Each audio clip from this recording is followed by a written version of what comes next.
Arab at that time ever accused of Rasulullah of being the author. Not a single one of them. Amazing proof, if you ask me. Not a single one of them actually said he was the author. And number 3, you know the difference between the Qur'an and the Sunnah. To believe in them is a matter of iman. To deny one is a matter of kufr. But the difference in the writing between the Qur'an and the Sunnah is the difference between the Zameen and Asma. The difference is amazing. The qualitative difference between the Qur'an and Hadith is absolutely amazing. This is why there was a big development of something called Ilm al-Hadith. Ilm al-Hadith is the science of Hadith. Ilm, I-L-M-U-L apostrophe Hadith. Ilm al-Hadith. The science of Hadith was all about to do what? To preserve the Hadith from what? From forgeries, from weak Hadith, from fabrications. Hadith al-Mawdu', fabricated Hadith. Why was it not easy for them to say, actually, we know that's not Hadith? Why not? Because the language was the same as common language. It was narrated on the authority of Muslim from his grandfather Ridwan, on the authority of his stepfather, Jalur, from his uncle Abu Bakr, who said that Burhan is the best guy in the whole of the world. How do you Ilm al-Hadith, let's study the narrators, let's study their chain. Is it authentic or not? To preserve and protect the Hadith. The Qur'an, the language, somewhere up here.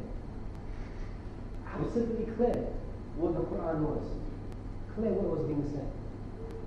So the difference between the tongue of Rasulullah ﷺ when he was narrating Hadith was very different from the tongue when he was narrating the Qur'an. Different completely. Last one then. What does it leave us with? Insight to the language. Some say, look, what's the law of language? People say the law of language is very subjective. You either like it or you don't like it. So how can you measure the miracle by that standard? And the reality is what? Because people say, look, Shakespeare was not a miracle what he wrote. It was unique. No one could write like Mozart. That's from Shakespeare. And no one could produce like Mozart. These were geniuses. Weren't they miracles like in the same way the Quran is a miracle? And the flaw of that is 2 flaws. One is people can imitate the likes of Mozart, the likes of Shakespeare. And today, objectively, people can say, based upon the same style, here's an alternative.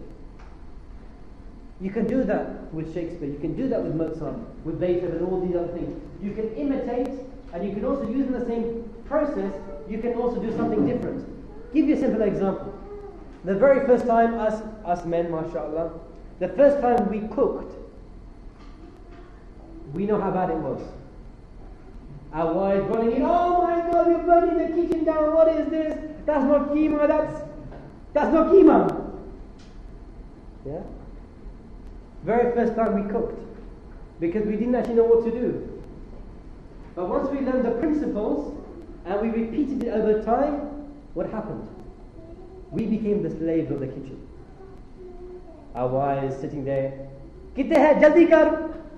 Yeah? Well, hurry up. See, because we became good at what we did. When we talk about chefs, male chefs. Once you learn something, you develop and you progress. So for all of us, the very first time we were driving, how did we drive?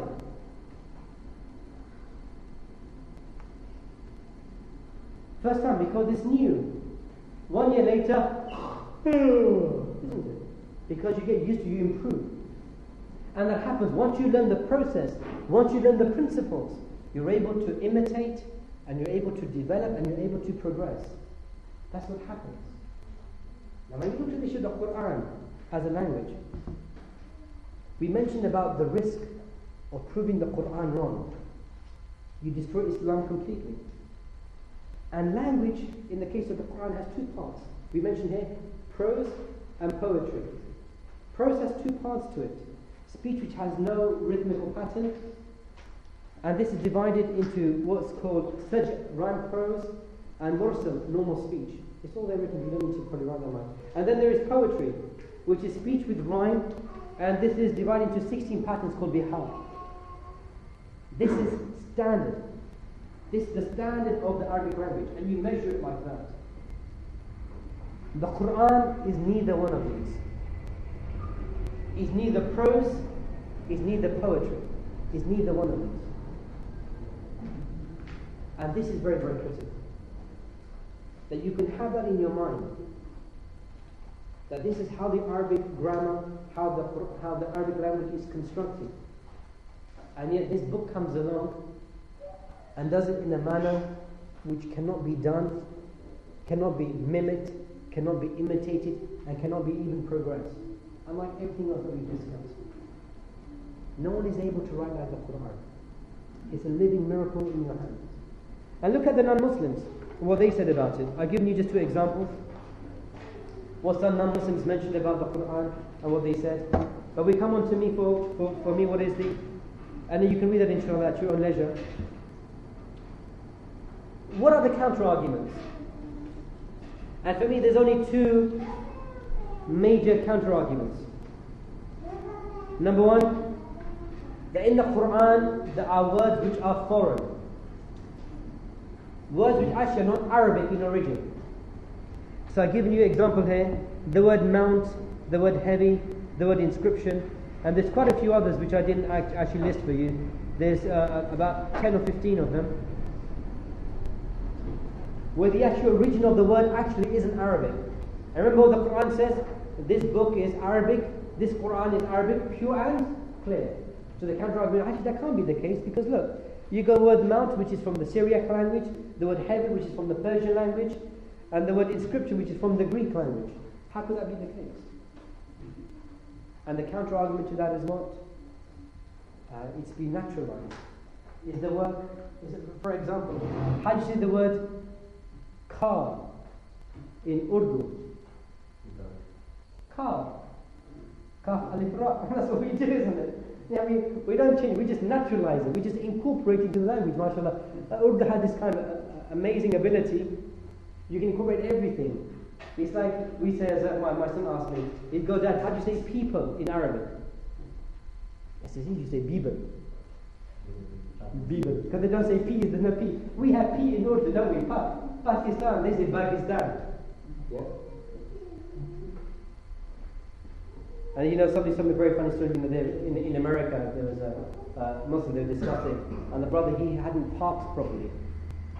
So the man goes to him, said, brother, don't bark here. Astaghfirullah, brother, I'm not a dog, how I don't bark? No, don't bark. I don't say bark, but bark. Bark. And he couldn't get it through his head. The guy was saying, don't bark. It's insulting, he's saying he's some sort of dog or something. So the point is, the language, it was naturalized. And this is what is mentioned, as we give the reference here, by Imam Shafi'i. He said these words, they became Arabized, they became part of the language of the Arabs. So if you go to the Arabs, they don't consider it anything but part of the Arabic tongue. So it was natural because it was the common language of the Arabs. It wasn't something which was just imported in as something alien and added to the Qur'an. Rather, it was naturalized within the Arabs by their tongue, and the Qur'an was revealed in the tongue of the Arabs, in the Arabic language. But the second argument is what I like the most. Okay. You Muslims, all of you, have said, no one has written like the Qur'an. I can't dispute that. 1400 years, no one has written like the Qur'an. What's your proof to say no one will be able to write like the Qur'an in the future? What's your proof? I'll bring you my counter argument to you. 200 years ago, if I said man would fly, I would be burnt at the stake as some sort of wizard. But 200 years on, man is flying. 100 years ago, if I said man will go into space, you would burn me at the stake again. But look, man is in space. 75 years ago, if I said man will land on the moon, you'd consider me something pagal majnoon. But look, man has landed on the moon. So you see the arguments. You said it couldn't happen, but guess what? It's happened. 1400 years you say to me, no one's written like the Qur'an, but what's it 1400 years or next 100 years, 1000 years, somebody won't be able to write the Qur'an. How do you counter-argue that?